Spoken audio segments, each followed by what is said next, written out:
The first ever Walk Bike California Conference brought together hundreds of people from all across the great state of California and beyond. The conference represents the rapid growth of public concern and action around a wide range of critical public health and mobility issues. As automobile dependence has risen, the healthy and traditional modes of walking and bicycling have declined precipitously with terrible effects.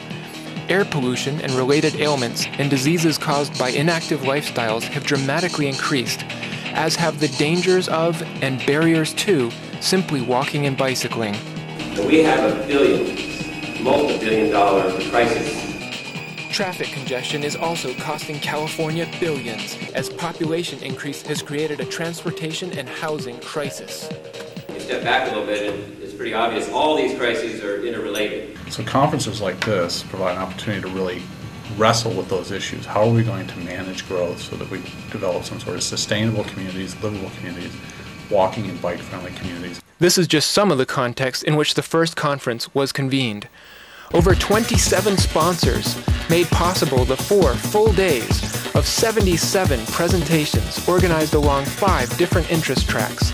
There were 30 walking and biking tours, over 10 keynote and plenary speakers, 2 parties, 2 award ceremonies, outreach and information tables, and statewide meetings for the Department of Transportation's Pedestrian Safety Task Force, as well as the California Bicycle Coalition.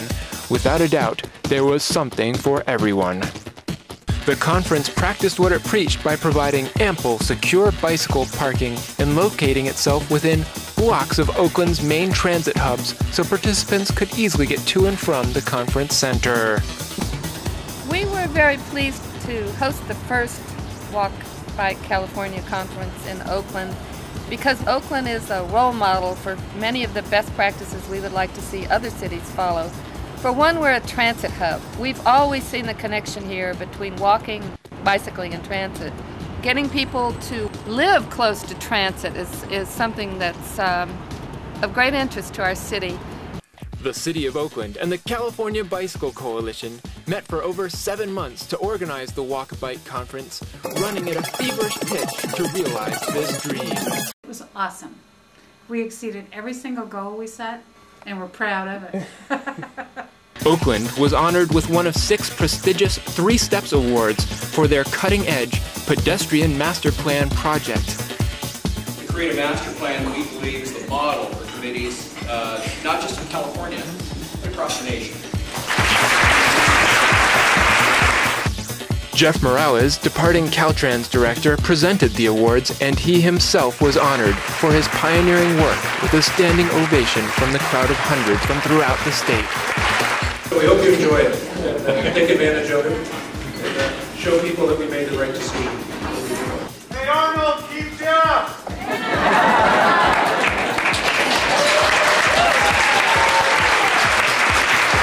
In addition to presenting the awards ceremony, the Pedestrian Safety Task Force hosted a table with outreach literature for motorist awareness. At our table, we featured materials that brought out the message of look, slow down, and focus. Those are the 3 key words that we saw as important to get out to the motorist. The task force is comprised of walking and bicycling advocacy groups, as well as transportation, health, and enforcement organizations showing the wide range of interests who recognize the need to promote and facilitate walking and bicycling. This was reflected in the diversity of programs at the conference. An entire track was dedicated to health and safety. We need to go beyond giving people brochures and telling them eat healthy and get more active. We have to create the environment. We really want to shift the debate and say the question I asked, what would you do to prevent obesity, we realized is totally the wrong question. The question that we wanted to ask is how do we promote physical activity and nutrition? Those are the factors underlying really our high and increasing rates of diabetes. We need to create safe places for people to get active.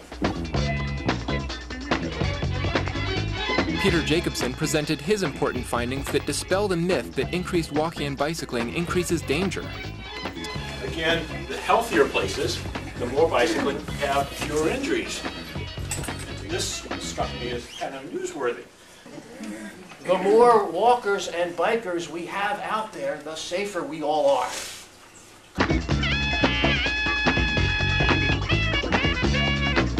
Over 20 presentations on best practices in planning and engineering covered everything from facilities design and maintenance to materials choices. And if you've been to the other streets and you went on the tour, you see that they're chipping and breaking, and it's not the same product. It's not as good. I'm not much of a salesperson kind of person. That's a really great product. If I had my own town and my own budget and everything, I'd do bike lanes. Participants were able to engage a wide array of experts in questions on many topics.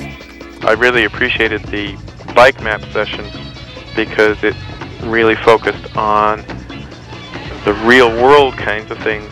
The conference covered a wide range of practices supportive of safe and attractive bicycling and walking travel, crosswalk marking and actuated flashing treatments, connecting bike routes through difficult intersections, road diets and pedestrian-friendly treatments for retail districts, workarounds for one-way streets, and inspiring examples from other countries now being experimented with and adopted in California.